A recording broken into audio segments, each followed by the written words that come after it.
লোকসভা ভোটের আগে BJP, RSS এবং তোমার প্রশ্নে মনে হচ্ছে মিডিয়া, তারা এটাকে ইস্যুটা হওয়ার আগেই বড় ইস্যু বলছে। তার মানে এজেন্ডাটা হচ্ছে বড় ইস্যু হিসেবে সামনে নিয়ে আসবে। কেন নির্বাচন, লোকসভা নির্বাচনের সঙ্গে যুক্ত কেন করা হচ্ছে? যখন প্রথমে কারসেবা শুরু হয়েছিল তখন আদবানিজি কি বলেছিলেন, এই আস্থা কি বাত, এই ভাবনা কি বাত, তাহলে ভাবনাটা ভোট নিয়ে। দ্বিতীয়ত হচ্ছে যে কোনো নির্বাচন এবং লোকসভা তো বটেই, 5 বছর আগে বা 10 বছর আগে কি ম্যানিফেস্টোতে বলেছে, কি প্রতিশ্রুতি দেওয়া হয়েছিল, এবং এত সব বলা হলো মোদি এত মুমকিন হ্যাঁ, তাহলে 2 কোটি বেকারের কাজ, তাহলে বিদেশ থেকে কালো টাকা নিয়ে আসা, সন্ত্রাসবাদকে সমাপ্ত করা, আন্তরিক সুরক্ষাকে একেবারে নিশ্চিত করা, এগুলো করতে পেরেছেন? জিনিসপত্রের দাম কমানো, পেট্রোল ডিজেলের দাম 40 টাকায় নিয়ে আসা, ডলারের দাম 40 টাকায় নিয়ে আসা, সেই প্রশ্নগুলো বলবে না বলেই তো এটা হয়। একটা পিকে বেলা একটা সিনেমা স্টুডিও দেখেছিলে, যেই অড প্রশ্ন করে তখন গুরুজি চেলারা বলে সাই ভজন করো। এটা কেন করা হয়? ধর্মটাকে বর্ম করা হচ্ছে অপকর্ম করার জন্য। যদি কর্ম করত তাহলে ধর্মের ব্যবহার করা হতো না। লোকসভা ভোটের আগে এনআরসি যে কোনো মূল্যে চালু হবে। নিশ্চয়ই জানো, ক্রোনোলজি বুঝিয়েছিলেন হোম মিনিস্টার আপ ক্রোনোলজি সামনে, যে সরকার সেন্সাস করলো না।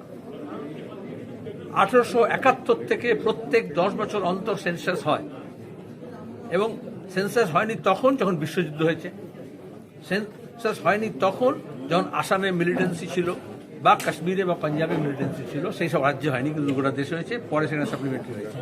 তাহলে এখন কি এমন ঘটলো যে 2021-এর সেন্সাস 2024 পর্যন্ত হলো না?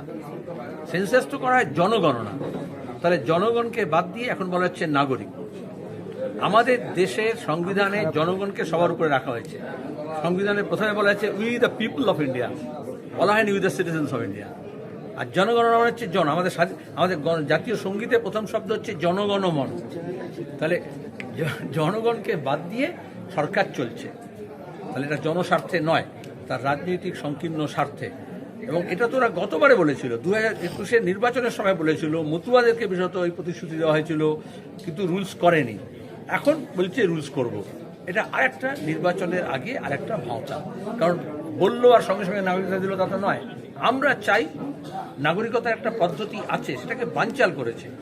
প্রথম বানচাল হয়েছে যখন বাজপেয়ী প্রধানমন্ত্রী, আদবানি হোম মিনিস্টার, মমতা ব্যানার্জি মন্ত্রী, তখন যে আইন সংশোধন করা হয় প্রথম এনডিএতে, তখনই প্রথমে ইললিগাল মাইগ্রেন্ট সেই শব্দটা ঢোকানো হয়। তার আগে আমাদের সংবিধানে এবং লেক্সিকনে, আইনের লেক্সিকনে বইতে ইললিগাল মাইগ্রেন্ট ছিল না। তাহলে প্রথমত যারা উদ্বাস্তু মানুষ এসছেন, শরণার্থী মানুষ এসছেন, তাদেরকে বলা হয়েছে তোমরা হচ্ছে ইললিগাল মাইগ্রেন্ট। এখন আরএসএস বলে না। আর তারপরে এখন বলা হচ্ছে তোমাদের নাগরিকতা দেব। কিন্তু হোম মিনিস্টার, আমি নিজে সিএ যে কমিটি হয়েছিল সেই কমিটিতে ছিলাম, বারবার বলি 3 বছর ধরে আমরা আটকে ছিলাম, 2019-এ আমরা হেরে যাই, তারপরে ওটা আইনটা পাশ হয়, এবং তৃণমূল আবার বলবে আমি এটা হচ্ছে বাইনারি করার। কিন্তু আমরা জানি যখন সিএ আইনটা পাশ হয় এবং যখন কমিটি যখন ছিল, তখন মেম্বার অফ পার্লামেন্ট তৃণমূলের এ রাজ্যে তাদের ভূমিকা কী ছিল, কারা কারা অনুপস্থিত ছিলেন, কারা কারা কমিটিতে থেকেও বিরোধিতা করেনি, সেসব জানা দরকার আছে। আর এখন দাঁড়িয়ে এটা আবার ভোটের আগে একটা ভাঁওতা হচ্ছে, কারণ 1 মাস 1.5 মাসের মধ্যে নোটিফিকেশন হয়ে যাবে। তাহলে আবার সবাইকে বললে তোমরা আবেদন করো, তাহলে আগে কেন করেনি? গত 3 বছর কে বলেছে আটকাতে? আমরা মনে করি এখানে দাঁড়িয়ে কাট অফ ডেটটাকে এমন জায়গায় নিয়ে যেতে হবে, তার জন্য সংসদে আলোচনা করা দরকার ছিল। এবং পশ্চিমবঙ্গের ক্ষেত্রে এটা 1971 নয়, কারণ একটা কন্টিনিউয়াসলি লোকজন এসছে, এবং বেশিরভাগ লোক এসছে যারা অমুসলমান। আর এই জন্য আরএসএস এখন বলছে না ইলিগাল মাইগ্রেন্টের কথা, আগে বলতো, কারণ মনে করতো সব মুসলমান এসছে। কিন্তু আসামে এনআরসি করার পরে তারা দেখে দিয়েছে, এবং পশ্চিমবঙ্গের সেন্সাস রিপোর্ট, জন্মহার, মৃত্যুহার এবং জনসংখ্যা দেখা গিয়েছে। তাহলে যে সরকার একটা ভুয়ো ভোটার সরাতে পারে না ভোটার লিস্ট থেকে, যে ইলেকশন কমিশন, যারা ভুয়ো আধার কার্ড ইস্যু করেছে, যারা ভুয়ো পাসপোর্ট তৈরি করেছে, আর তারা নাগরিকতার প্রশ্নে একেবারে ফুল প্রুফ করে দেবে, তার গ্যারান্টি কি আছে? সেলিমদা, লিডস অ্যান্ড বাউন্সের ক্ষেত্রে ইডি আদালতে জানিয়েছে 7.5 কোটি টাকা তারা বাজেয়াপ্ত করবে, যে সম্পত্তির মধ্যে কালীঘাটের 2টো বহুতল বাড়ি রয়েছে এবং দক্ষিণ লিডস অ্যান্ড বাউন্সের রেজিস্টার্ড কোম্পানি, রেজিস্টার্ড অফিস যখন হয়েছিল কি অ্যাড্রেস? আমাদের রাজ্যের মুখ্যমন্ত্রী মমতা ব্যানার্জির ঠিকানা লিডস অ্যান্ড বাউন্সের প্রথম রেজিস্টার্ড অফিস। তাহলে যে মুখ্যমন্ত্রীর বাড়ির ঠিকানা ব্যবহার করে কোম্পানি তৈরি হলো এবং আইনি ভাষা সেটাকে বলে সেল কোম্পানি বিভিন্ন, কারণ তারা না কিছু মাল প্রোডাক্ট করছে, না কিছু কারখানা আছে, না কিছু মার্কেটিং করেছে, শুধুমাত্র কমিশন এজেন্ট, শুধুমাত্র ঘুষের টাকা, শুধুমাত্র চাকরির দুর্নীতির টাকা, শুধুমাত্র টেন্ডার পাস করার টাকা। এই জন্যই তো দীনেশ ভাই ত্রিবেদী যখন রেলমন্ত্রী হয়েছিল তাকে সরিয়ে মমতা ব্যানার্জি মুখ্যমন্ত্রী হওয়ার আগে তা মুকুল রায়কে করেছিলেন, কারণ টেন্ডার যা হবে সবটাই হচ্ছে তোমার গিয়ে এই কোম্পানিগুলোর মাধ্যমে হবে।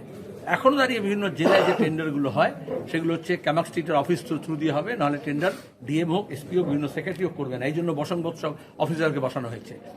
তাহলে মাত্র 7.5 কোটি কেন, 7,500 কোটি টাকা নয় কেন? এক সময় এই মিডিয়া হইচই করেছে পশ্চিমবঙ্গে, যারা দুর্নীতি নিয়ে হইচই করে না, যখন আমরা বলেছিলাম যে বিদেশি অ্যাকাউন্ট ব্যবহার করা হয়েছে, বিদেশি অ্যাকাউন্টেন্ট, বিদেশি নিজের অ্যাকাউন্ট ব্যবহার করা হয়েছে এবং টাকা পাচার করা হয়েছে। যে সিবিআই ইডি এত ধরপাকড় করছে, তারা টাকা বাজেয়াপ্ত করলো, তাদের আচ্ছা তুমি পকেট মার্কে ধরেছো, টাকা পেয়েছো বামাল, কিন্তু পকেট মার্কে ধরলে না। মাল যখন উদ্ধার হয়েছে তো যার মাল যেখান থেকে মাল উদ্ধার তাকে ধরবে না কেন? প্রথম দাবি এটা। কেন বিজেপি চুপ মমতা মোদী বৈঠকের পরে? G20 ডিনার এবং তারপরে অভিষেককে নিয়ে গিয়ে আলোচনা করার পরে ইডি সিবিআই কেন চুপ হয়ে গেল? আর যে বিজেপি বলছিল আজ ধরবে, কাল ধরবে, ডেট বলছিল, এখন কেন বিজেপি চুপ আছে? সিন্ধে অভিষেক ব্যানার্জিকে আরএসএস বিজেপি আর একটা সিন্ধে তৈরি করছে, মহারাষ্ট্রের সিন্ধের মতো। এটা লিখে নাও। আজকে আদালতে দাঁড়িয়ে পার্থ চট্টোপাধ্যায় জানাচ্ছেন যে তার ঠিকমতো চিকিৎসা হচ্ছে না জেলে, এবং বাড়ির মতো চিকিৎসা তার চাই, কি বলবেন? রাজ্যের জেলগুলোতে তো